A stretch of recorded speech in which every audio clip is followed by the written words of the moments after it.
Вести на Канал 8, добар ден. Украинската амбасадорка во посета на општина Виница. Целта на средбата со градоначалникот Димитров беше интензивирање на регионалната соработка меѓу збратимените општини од Македонија и Украина, енергетските капацитети и за развојниот потенцијал за Виница, конкретно за гасификацијата. Украинската амбасадорка Наталија Задорожњак при посетата на општина Виница испрати гласна подршка за влез во НАТО и за старт на преговорите со Европската Унија, но најави интензивирање и на регионалната соработка помеѓу двете збратимени општини, македонската и украинската Виница. Украина и Македонија се пријателски држави, докажани пријателски држави. Ние добро соработуваме, немаме отворени прашања, но естествено постои голем неискористен потенцијал за интензивирање на соработка, посебно во економика. Ние планираме многу работи на највисокото ниво, но исто сметаме дека многу битно да се развива меѓу регионалната соработка. И двете земји се посветени на главните стратешки приоритети Европската Унија и членството во НАТО. И во таа насока ние се поддржуваме и јас посакав и на градоначалника и секогаш когато имам средби со моите македонски пријатели, ова година Македонија да добие поканата да биде член на НАТО и да почне преговорите со Европската Унија. Но и многу битно да развиваме меѓурегионалната соработка. Енергетските потенцијали и гасификацијата се приоритетите на општина Виница и она што во иднина ќе се фокусира таа интернационална регионална соработка, изјави градоначалникот Ивица Димитров. Разговаравме за енергетските капацитети, посебно за дело на гасификација за помош на нашата општина во потенцијалот за развитокот на гасификација во нашата општина, бидејќи знаеме дека во наредните години се планира и крак до општините Виница и Кочани во делот на гасификацијата. Меѓутоа разговаравме и со сите оние потенцијали кои нашата општина ги нуди за соработка со бизнис заедницата, посебно за коморите во Република Украина. Се надеваме дека поддршката, како што истакна амбасадорката, ќе биде на повисоко ниво и дека можеме во понатамошниот период заедно со дел од бизнис заедницата во Украина да овие работи кои ги спомнавме и сега да ги интензивираме и да продолжиме со подобра соработка меѓу нашата општина и општините во Република Украина. По средбата со Димитров, амбасадорката Задорожњак го посети музеот Теракота, каде што се информираше за археолошкото, културно и историско наследство на Виница. А по музеот ја посети и фабриката Рото-М, која извезува во 13 земји меѓу кои и Украина. Дел од своите меѓународни искуства ги сподели и со останатите бизнисмени од Виница, кои имаа работен ручек со дипломатската фела. Продолжува трендот на зголемување на бројот на случаите на семено насилство во Кочани. Во 2017 година Кочанскиот центар за социјални работи бележи 39 пријави на семено насилство, а во 2018 за неполни 2 месеци 8 пријави, што не е мала бројка, велат од Центарот за социјални работи. Во најголем број од случаите жртви се жените. Во 2017 година 39 пријави за семено насилство, а во 2018 Центарот за социјални работи Кочани бележи 8 пријави на семено насилство, што не е мала бројка за само 2 месеца од почетокот на годината, велат од Центарот. Во најголем број случаи од пријавените жртви се жените, но не се исклучени и децата. Од Центарот за социјални работи Кочани велат дека тие постапуваат по пријава од полиција или од самите граѓани и жртви, согласно законската регулатива и во зависност од тежината на случајот. Во случаите кога како жртва се јавува пак дете или лице кое не е во состојба да се грижи за себе, или лице со ограничена или одземена деловна способност, Центарот презема мерки за заштита без оглед дали постои согласност на родителот или старателот. Кочани воопшто не е имун од ваквата појава, што покажуваат и податоците на Центарот за социјални работи, дека минатата година имало 39 пријави на семено насилство, а оваа година за неполни 2 месеци 8. Се поставува прашањето колкава е бројката на семени насилства, чии што жртви не пријавуваат во Центарот и прикриваат дека се жртви, односно истрапуваат разни насилства заради срам од општеството или зачувување на бракот. Согласно законската регулатива, Република Македонија обезбедува посебна заштита на семејството, мајчинството, децата, малолетните лица, децата без родители и без родителска грижа, како и на други лица кои ќе се најдат во некој социјален ризик. Законските акти обезбедуваат и заштита од семејно насилство, при што се забранува секако вид на насилство во бракот и семејството меѓу членовите на семејството без оглед на пол и возраст.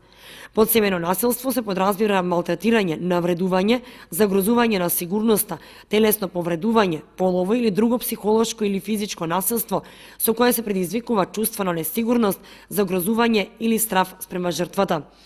Семејното насилство е еден од главните механизми за одржување на неравноправноста меѓу половите. Затоа потребно е да се анализира политичкиот контекст, бидејќи остварувањето на правата на жените е тесно поврзано со демократскиот развој на секое општество.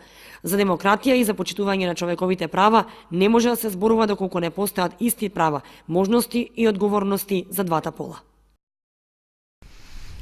Продолжува намалувањето на бројот на населението во источниот регион.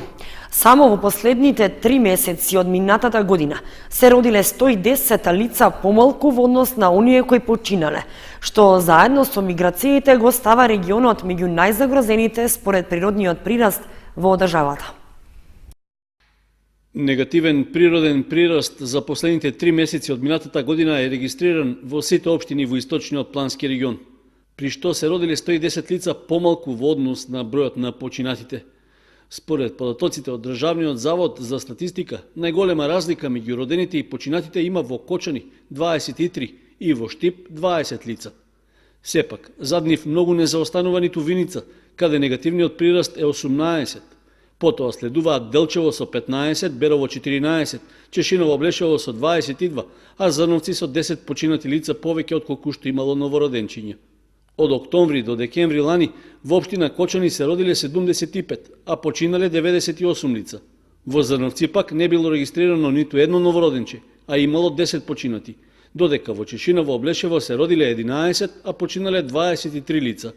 Во слична ситуација била и општина Виница, каде природниот прираст е негативен, односно починале 40, а се родиле 32 лица. Ниту во Штип не е подобро, иако во истиот наблюдуван период во изминатите години таму имаше позитивни трендови. Сепак во последното 3 месеци од 2017-та во Штип се родиле 111, а починале 121 лице. Ваквите податоци потврдуваат дека бројот на населението на истокот забрзано се намалува и поради негативниот природен прираст, но и иселувањето на младото работоспособно население. Забележан е релативен пораст на бројот на склучени бракови, иако има изголемување на бројот на разводите. За само 3 месеци лани во Кочани биле склучени 44 брака, но истовремено правни раскинати биле 28. Во Виница пак 21 пар го официализирале бракот, додека 7 се развеле. Во последното 3 месеци од минатата година 2 брака биле склучени во Зрновци, а 6 во Чешиново Блешево. Истиот период меѓу зрновјани имало и 2 разводи, а во другата соседна општина била раскината само една брачна заедница.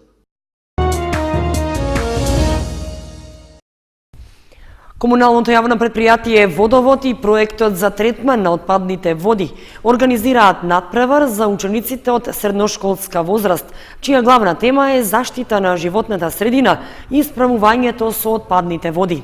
Веќе е упатен јавен повик за формирање 3-члени тимови кои треба да изработат своји презентации на споменатата тема. Во рамки на кампањата за подигнување на јавната свест, што се спроведува како дел од проектот за третман на отпадните води финансиран од швајцарската влада, една од планираните активности за вклучување на заедницата во проектните активности е организирањето надпревар за лица на возраст од 14 до 18 години. Темата на надпреварот е важноста на третманот на отпадните води, потреба и предизвици, А при изработка на своите презентации учениците би требало да ги опфатат прашањата каква е моменталната ситуација со отпадни води, како се создаваат и од кого, каде се испуштаат и зошто е важно да се третираат, односно последиците доколку нема третман. Исто така во проектните задачи може да биде опфатено и влијанието врз животната средина, дали луѓето се свесни за потребата за третман на отпадни води и како да се подобри јавната свест за оваа проблематика. Во повикот за учество, што веќе е упатен, е нагласено дека особено ќе се цени развојот на сопствен оригинален пристап на истражување и критичко мислење. Учениците ќе работат во тимови од по тројца, а можат да користат секаков вид средства за презентирање на добиените резултати, односно PowerPoint презентација и слични алатки, како и видео со текст или слики со аудио. Освен презентираните резултати во овие форми, треба да се достави и кратко објаснување за тоа како е развиена идејата, пристапот што бил користен и кои се неголемите заклучоци од спроведеното истражување. Презентацијата треба да содржи најмногу 20 слајда, а при устно презентирање да не трае повеќе од 15 минути. Доколку пак се изработи видео, тоа исто така треба да биде со време траење до 15 минути. Најдобрите презентации од секој училиште треба да се испратат на имейл адреса lpo.kocani@gmail.com најдоцна до 15 март, при што треба да ја содржат и пораката, важноста на третманот на отпадните води, потреба и предизвици. Најуспешните тимови ќе ги презентираат своите дела на 22 март, на настанот што ќе се организира за одбележување на Меѓународниот ден на водите и 50 годишнината од основањето на комуналното претпријатие Водовод Кочани. Членовите на Планинарското друштво Осогово организираат хуманитарна акција за да им помогнат на жителите во планинските села на Осоговијата. Планираат да им однесат лекови, храна и други потребни продукти, за што побараа помош и од фирмите и граѓаните во Кочани. Кочанските планинари ќе им помагаат на старите и изнемоштени лица кои живеат во планинските села на Осоговијата, за што организираат хуманитарна акција. За предстојниот викенд планираат марш до куќите во неколку селски маала во кои што се уште има жители. Членовите на друштвото велат дека врнежите од снег и ниските температури во последните неколку денови ја оттежнале сообраќајната комуникација на населението во овој регион, поради што неопходна му е помош. Во план е да се однесат известни количини храна, лекови и други неопходни продукти, за да можат жителите на планинските села полесно да ги преживеат зимските услови. Председателот на Планинарското спортско друштво Осогово, Тошо Антов, во телефонскиот разговор за Канал 8 рече дека за само неколку часа од објавувањето на апелот се јавиле поголем број фирми и поединци од Кочани, но и од Виница, Скопје и други градови во Македонија кои понудиле да дадат помош. Со оглед на отежнатите услови за пешачење поради снегот, како и ограниченоста на тежината што може да ја понесе секој планинар, во план е главно да се однесат лекови и храна со подолга трајност. Иако имало понуди за донирање облека и слично, сепак ваквата помош во овој момент не би можела да се реализира. Планинарите на маршот ќе пропешачат 30 на километри и ќе посетат неколку маала во атарот на селото Полаки, каде има 10 на жители кои се над 70 годишна возраст. Секој кој има желба да донира некаков производ, лек или пак парични средства, тоа може да го направи на трансакцијска сметка во Унибанка или да го контактира председателот на Планинарското спортско друштво Осогово.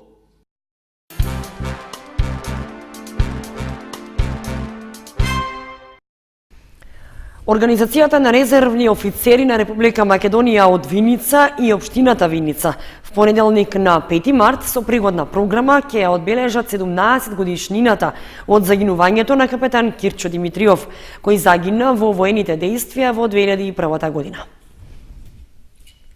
Општина Виница и Организацијата на резервни офицери на Република Македонија Виница со пригодна свеченост ќе одбележи 17 годишнината од загинувањето на капетан Кирчо Димитриов, припадник на АРМ кој загина во воените дејствија во 2001 година. Одбележувањето е закажано за понеделник 5 март, а според програмата во 11 часот ученици од основното училиште Гоце Делчев од Виница ќе имаат рецитал, а веднаш по него следува панихида во чест на загинатите бранители во 2001 година, а ќе ја извршат свештени лица од храмот Свети Архангел Михаел од Виница. По неа, поздравен говор ќе има градоначалникот на општина Виница Ивица Димитров, како и председателот на Организацијата на резервни офицери на Република Македонија од Виница, доктор Гоце Ѓоргиев. Потоа пак ќе следува рецитал на учениците од основното училиште Гоце Делчев под наслов «Со маки сум се родил». На одбележувањето ќе биде положено цвеќе пред спомен бистата на капетан Кирчо Димитриов пред зградата на собранието на општина Виница. Инаку, општина Виница, роднините и пријателите продолжуваат да го негуваат споменот на капетанот Кирчо Димитриов, кој беше првата жртва на македонските одбрамбени сили во конфликтот од 2001 година. Фолклористите на ансамблот Лјупчо Сантов од Оризари во најдобро светло ја презентираа македонската култура, ора и песни од Осуговскиот крај на завршниот концерт на културно-уметничкото друштво Медвеџа од Трстеник, Република Србија. Оваа година фолклористите ги очекува настапи на домашни фестивали и турнеи во странство. На покана на културно-уметничкото друштво Медвеџа од Трстеник, Република Србија, фолклорниот ансамбл Лјупчо Сантов од Оризари престојуваше на неколкудневна турнија во оваа држава. Патувањето и настапот таму се резултат на соработката меѓу двете фолклорни друштва, започната пред 4 години.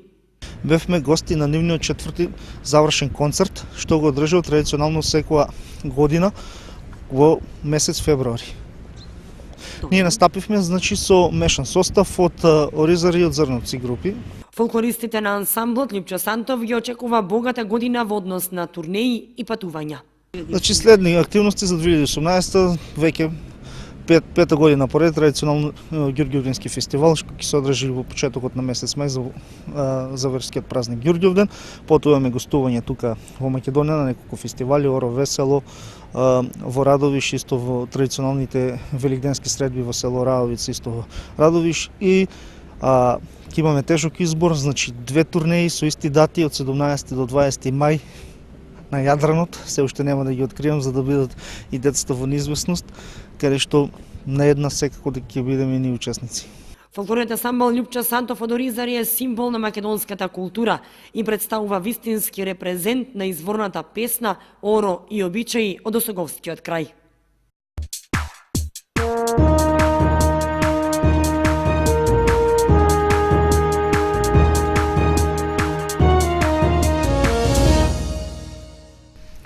Следува информацијата од спортот. Десетина борачи од боречкиот клуб Спартак ќе учествуваат на државното изборно првенство за младинци и пионери што ќе се одржи во Радовиш. Истовремено екипата ги реализира тренинзите и очекува прилив на нови членови. Краток период по изборот на новиот управен одбор, боречкиот клуб Спартак ги започна активностите за заживување на клубот и борењето. Тренинзите што се одвиваат во клубските простории ги вратија поранешните членови, со што тие ја подобруваат својата форма. Ова е причина нашиот клуб да пријави своји борачи за државното изборно првенство во младинска и пионерска конкуренција, што викендов ќе се одржи во Радовиш. Од Спартак најавија дека во младинска категорија ќе учествуваат 4 борачи, додека во пионерска се планираат 5 мина. Во клубот веќе се вратиле дел од поранешните борачи, а се очекува доаѓање на оние кои поради неодржувањето на тренинзите извесен период се оддалечиле од работата со екипата. Ова им дава надеж на луѓето кои го презедоа раководењето со Спартак, оти борењето во Кочани може да се врати на старите патеки. Инаку, изборното првенство во Радовиш е во категорија U23, односно за борачи родени од 1995 до 1999 година, а со специјален лекарски преглед ќе може да учествуваат и борачите од генерацијата 2000-та.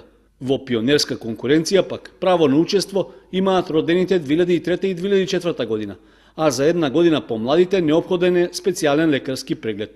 Организатор на изборното првенство е боречкиот клуб Бучим од Радовиш.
Почитувани, прогнозата за времето е последната информација во ова издание на вестите. Ви благодариме што бевте со нас. Имајте пријатна вечер. Довидување.